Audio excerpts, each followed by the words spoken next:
The President of the Academic Staff Union of Universities, ASUU, Professor Emmanuel Osodeke, has charged the Tertiary Education Trust Fund to consider punishment for universities that are not utilizing the fund's projects, while emphasizing the need for a proper assessment of how the funds are utilized.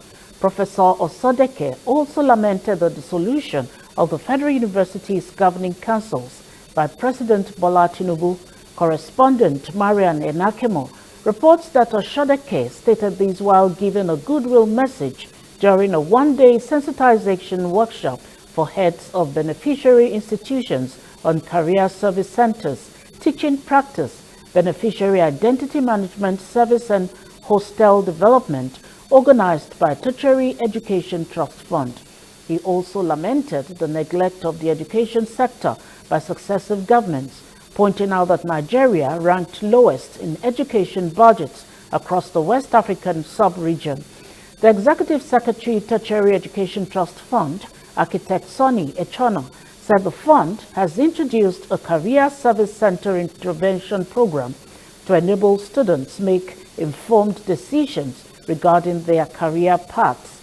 The Acting Executive Secretary, National University Commission, Professor Maiyaki, who was represented by the Acting Director of Student, Rita Okonjo, said NUC will continue to support the interventions of TETFund.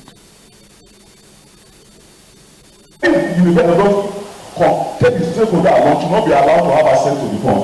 The fund will come to the Nigerian people. And that's why all of this, if you go and check the history, and we are doing that already. There are some universities that have won in 2016, 2017, 2018, 2019, 2020, 2021 allocation. They have not used it. They have not completed it.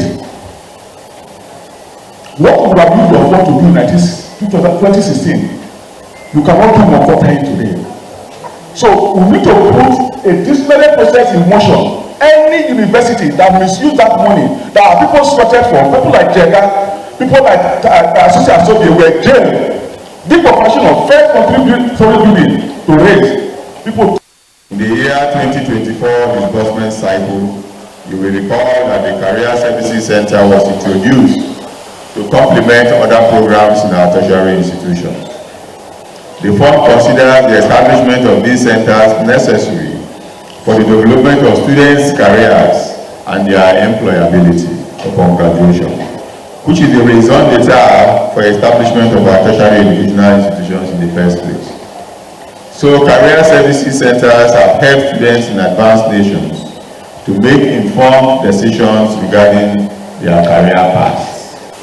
I would like to note that the education ecosystem is constantly changing, and it is incumbent on various stakeholders to keep track and as well ensure that adequate provisions in terms of human and material resources are available to cater for these needs. As Acting Director of Students in NUC, I can relate with a number of student-centric needs. Therefore, it is a welcome development that amongst the newly established interventions by TETFund is the Career Service Center intervention line.